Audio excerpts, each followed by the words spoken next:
Então, estamos aqui agora para fazer a nossa revisão. Vocês viram que nós falamos sobre muitas coisas em relação aos polímeros. E olha, gente, já teria muita coisa para a gente falar em relação aos polímeros que nós temos no nosso dia a dia, no nosso cotidiano. Mas vamos lá para a gente fazer a nossa revisão da aula de número 34.2. Nós estamos falando sobre polímeros, parte 2. Então, nós vimos que os polímeros são macromoléculas que formam-se a partir da interação de moléculas menores. Essas reações, elas são chamadas de polimerização, que consiste em um conjunto de reações através das quais os monômeros eles vão reagir entre si, formando as macromoléculas poliméricas, denominadas polímeros. A reação que forma eles, a reação que forma os polímeros, ela é chamada de polimerização. A gente tem a polimerização por adição, que é quando ela vai ocorrer entre moléculas insaturadas, e nós temos a quebra de uma das ligações duplas, permitindo a ligação com as moléculas vizinhas. Ou seja, eu vou ter um monômero que vai sofrer a quebra de ligação para que estes carbonos que estão participando da dupla possam se ligar aos carbonos vizinhos do outro monômero. Nesse caso aqui, como ele é o cloreto de vinila, nós formamos o polímero chamado policloreto de vinila, que é o PVC. O N que nós temos tanto aqui quanto aqui do lado dos reagentes, neste primeiro lado aqui, ele está indicando que eu estou falando de um número grande de monômeros, uma grande quantidade de monômeros que vão ligar-se um ao outro, dando origem ao polímero. Neste lado aqui embaixo, ele está representando o grau de polimerização. É como se eu estivesse tentando representar para vocês a quantidade de monômeros que se ligaram para formar o nosso polímero. Além da reação de polimerização por adição, nós temos a por condensação, que é chamada de polimerização em etapas. Nesse caso, nós vamos ter a junção de moléculas, os monômeros, em fases. Nós vimos um exemplo na nossa aula, de dois monômeros que se uniram com a eliminação de água e formaram um dímero. Quando a gente tem um dímero ligando-se a um monômero, nós formamos um trímero. Quando a gente tem dois dímeros ligando-se um com o outro, nós formamos o tetrâmero. E já quando a gente tem o trímero ligando-se diretamente ao monômero, nós também formamos o tetrâmero. Já aqui, nesse caso, quando a gente tem o trímero ligando-se ao dímero, a gente forma o pentâmero. Por quê? Porque aqui nós temos 3 monômeros e aqui nós temos 2 monômeros. Quando eles vão se unir, nós vamos ter um total de 5 monômeros que recebem o nome de pentâmero. E quando os 2 trímeros se ligam, e aí a gente vai ter 3 monômeros se ligando a mais 3 monômeros, nós vamos ter o hexâmero. Mas, gente, tem que lembrar que aqui eu não tenho 3 monômeros separadamente. Eu já tenho eles ligados entre si. E eles vão se ligar a outros 3 que também já estão ligados entre si. Fibras, nós vimos que existem as fibras naturais, artificiais e sintéticas. E a principal diferença entre elas está relacionada à resistência à luz solar. As fibras naturais, elas são extraídas da própria natureza, como já tem essa característica específica. Porém, elas são pouco resistentes à luz solar e sendo acentuado no caso da seda, e tem também uma grande absorção de umidade. As fibras naturais, elas podem ser de origem animal ou vegetal. E aí a gente tem esses 2 exemplos que a gente usou na nossa aula. Um é o algodão e o outro é a seda. E aí, pessoal, a gente agora vai fazer o quê? Eu vou ficar aqui aguardando você terminar a sua atividade para vir aqui com a gente fazer a correção. Então, boa atividade para você!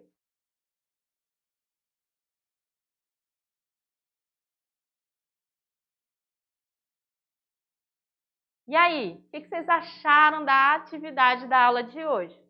Eu particularmente gostei, mas eu sou suspeita de falar, né, gente? A professora falando que gostou da atividade, no mínimo o aluno deve pensar, nossa, deve estar muito difícil, a professora gostou? Mas, caso tenha surgido aquelas dúvidas corriqueiras, a gente vai agora para o nosso Tirando Dúvidas para resolver as questões juntos. Porque a gente passa o serviço para vocês, mas a gente está aqui para auxiliar, né, pessoal? Então, vamos aqui na questão número 1. E de cara, essa questão ela traz um assunto bem interessante para a gente. Olha só, nessa questão, ele está falando do Lexan, que é um plástico transparente como o vidro. E ele é tão resistente quanto ao aço. Olha só, um plástico, ele é transparente igual ao vidro e ele é resistente mais que o aço. Ele é empregado na fabricação de janelas à prova de bala e visores dos capacetes de astronautas. O Lexan apresenta a estrutura. E aí ele dá a estrutura do Lexan para a gente observar. Aí você olha a estrutura e pensa, não estou entendendo nada. Não, calma aí. Dá uma identificada nos grupos funcionais. O que você consegue observar que está compondo aí o nosso Lexan? Para a gente poder responder a pergunta que diz assim: pode-se afirmar que o Lexan é, uma poliamida, um poliéster, um policarbonato, uma policetona ou um poliéter. Lembrando que quando a gente está falando poli, nós estamos relacionando a uma grande quantidade de ligações, por exemplo, de amidas, né, poliamidas. Então, eu tenho várias amidas ligadas entre si. Se eu falo poliéster, eu estou falando de vários éster ligados entre si, e assim sucessivamente. E aí, vocês acham ali, naquela estrutura, vocês conseguem identificar alguma função dentro do nosso composto lá, que caracteriza qual é o tipo de polímero que nós estamos falando? Vamos voltar aqui na estrutura. Tem um oxigênio aqui, grupo metil aqui, tem aqui o anel aromático. Opa! Nós temos aqui um grupo funcional muito importante que talvez a gente não tenha comentado ainda nas nossas aulas necessariamente. Mas aqui, ó, nós temos uma característica dos carbonatos. Então, você já vai pensando, ó, eu não tenho nenhuma amida aqui. Vocês conseguem observar se tem algum nitrogênio? Para ser uma poliamida, eu teria que ter pelo menos algumas ligações da carbonila com o nitrogênio. E na nossa estrutura nós não temos nenhum nitrogênio. Já tira a poliamida, ó. Fora. Um poliéster, vamos lá olhar. O éster, ele poderia até confundir, porque o éster ele é isso aqui, ó. Carbonila, oxigênio e aqui um grupo orgânico. Só que aqui eu também tenho que ter um grupo orgânico. E nesse caso aqui nós temos o oxigênio. Então o poliéster não necessariamente é ele, mas o policarbonato sim. Por quê?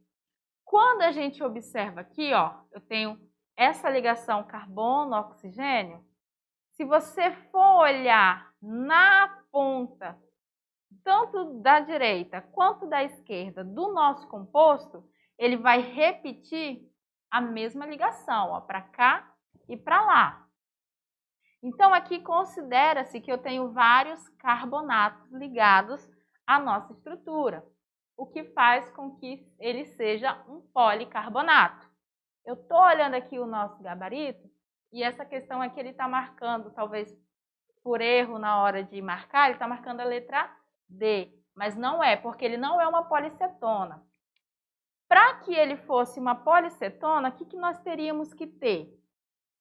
Nós teríamos que ter a função cetona, que é isso aqui, ó, carbono, carbono, carbono. E no carbono, entre dois átomos de carbono, nós teríamos a carbonila.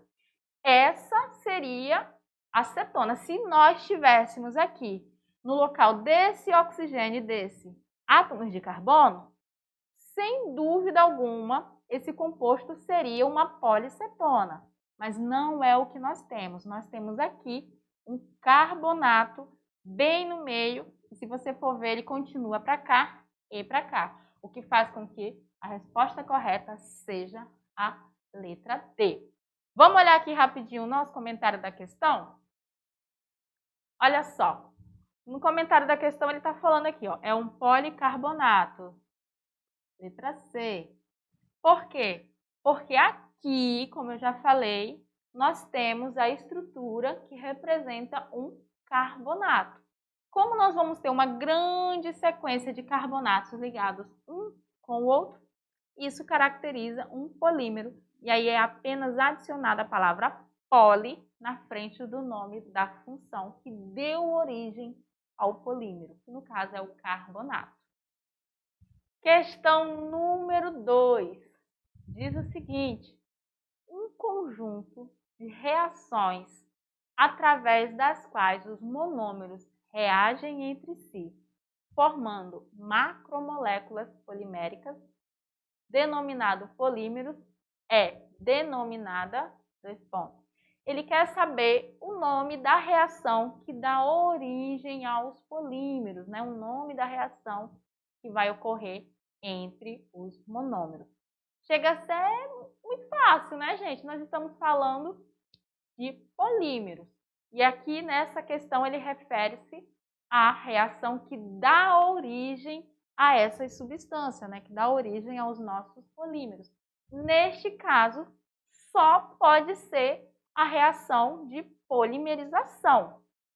Na reação de esterificação, nós teríamos ali a formação de duas substâncias distintas. Nós teríamos a reação de um ácido carboxílico mais um álcool, que daria um éster mais outra substância. Então, nós teríamos a união destas para dar uma substância maior. Então, a letra A está fora. Na letra B, ele fala reação de neutralização. Neutralização é uma reação que ocorre entre ácido e base, onde a gente vai ter a formação de um sal mais água. Então, também está fora. Reação de decomposição. Decomposição é totalmente o inverso da polimerização, se a gente for observar. Porque na decomposição eu tenho uma molécula que vai se repartir, que vai quebrar as ligações e dar origem a duas ou mais moléculas diferentes. Então, também ó, é erradíssima. E a reação de hidratação nada mais é do que uma reação onde a água vem e vai ligar-se a uma substância. Também não seria a nossa resposta correta. Por isso, somente a letra C é, de fato, a nossa alternativa correta. Conjunto de reações através das quais os monômeros reagem entre si, formando macromoléculas poliméricas, denominadas polímeros, é denominada polimerização. E aí a gente fecha essa questão 2 com chave de ouro, né? Sem dúvidas mais sobre o nome desse tipo de reação. Lembrando que a gente tem a polimerização de adição e a de condensação, que ocorre em etapas. E vamos lá no Se Liga no Enem. Eita, questão gostosa são as questões do Se Liga no Enem, né, pessoal? Olha só essa questão de número 3, que é uma questão adaptada e fala o seguinte: o politerefitalato de etileno, que é o PET, a garrafa PET, o plástico PET, é um termoplástico muito utilizado em garrafas de refrigerantes. Esse composto pode ser obtido pela reação química representada pela equação. E aí a gente tem aqui o composto A, que vai reagir com o composto B, formando o composto C mais um álcool, né? Aqui, ó.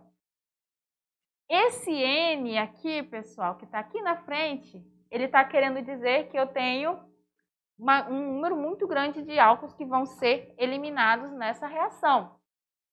Isso porque eu também vou ter um número grande de moléculas aqui, ó, de PET, que vão ser formadas.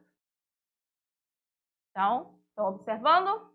Vamos à questão, ao problema. O que ele quer que a gente faça? Ele diz assim: em relação aos compostos A, B e C e ao tipo de reação de polimerização, pode-se afirmar que o composto C é... ele quer que a gente diga quem é o composto C. A gente está falando aqui da reação, né, que ocorre aqui, e ele mostrou todo o esquema e quer que a gente diga quem é o composto C. Nesse caso aqui, o que a gente tem que observar? Você pensa assim, professor, o composto C é o politerefitalato de etileno. Mas ele quer, gente, que você diga se ele é um poliéster, se ele é um poliamida, se ele é um poliéter, e vai falar um pouco de como ele é produzido. Então, além de você saber identificar as funções que estão nesse polímero, você tem que saber dizer qual foi a reação que ocorreu aqui. Então, tem uma questão de interpretação de dados químicos para você resolver essa questão. Na letra A, ele fala que o produto lá, o composto C, ele é um poliéster produzido pela policondensação de um hidrocarboneto aromático e um de álcool. Aí você vai vir aqui e vai observar se isso está certo, se a gente tem um hidrocarboneto aromático. Hidrocarboneto aromático, pessoal, só tem carbono e hidrogênio. Eu não tenho outros compostos, outros elementos, não. E aqui a gente está vendo que eu tenho o oxigênio, ó. Então, só aí tu já tira a letra A de cara, ó. Menos uma para tu se preocupar. Letra B. O composto C é uma poliamida produzida pela policondensação de uma diamida aromática e um diálcool. Vamos lá olhar. Eu não localizo aqui no nosso composto A nenhuma amida. Para ser amida, nós precisamos ter a carbonila ligada ao nosso nitrogênio. Nós não temos aqui no composto A isso. Então, ela não vai ser uma poliamida. Não temos nenhuma amina, NH2, nem NH, nem N, nós não temos. Então, a letra B também está fora de cogitação. Letra C, um poliéter aromático produzido pela poliadição de um éster e um de álcool. Olha só, ele está dizendo que aqui eu produzi um poliéter. Para ser um poliéter, eu tenho que ter o oxigênio como heteroátomo. Só que aqui, ó, eu não posso ter carbonila, pessoal. Não posso ter. Para ser um éter, não tem que ter carbonila no carbono que está ligado ao oxigênio. E aqui a gente tem, ó. Então, ele não é um poliéter. Então, a letra C também está errada. Letra D. Um poliéster produzido pela policondensação de um diéster e um diálcool. Então, vamos olhar se essa daqui está certa. Alternativa D. O que nós temos aqui? No produto, nós temos um poliéster que é o éster? É quando a gente tem lá carbonila, oxigênio, aqui oxigênio e para cá um grupo orgânico. Olha só, carbonila, oxigênio, aqui ó, grupo orgânico. Ele é um poliéster. Ele foi formado por um diéster mais um diálcool? Foi, ó. Aqui eu tenho éster e aqui também, então ele é um diéster. E aqui é um diálcool B? Sim, ó. Eu tenho duas funções álcool no mesmo composto, então a letra D está correta. A letra E não, porque ele está falando do polímero de vinílico, que é o cloreto de vinila, que seria produzido pela poliadição. Então, a letra D é a nossa alternativa correta. Nós temos um diéster reagindo com diálcool, formando um poliéster. E aí, pessoal, o que vocês acharam dessa aula? Bacana, né? A gente encerra por aqui a nossa unidade 2 e muito sucesso para vocês nas nossas avaliações. Encontro vocês na unidade 3, viu?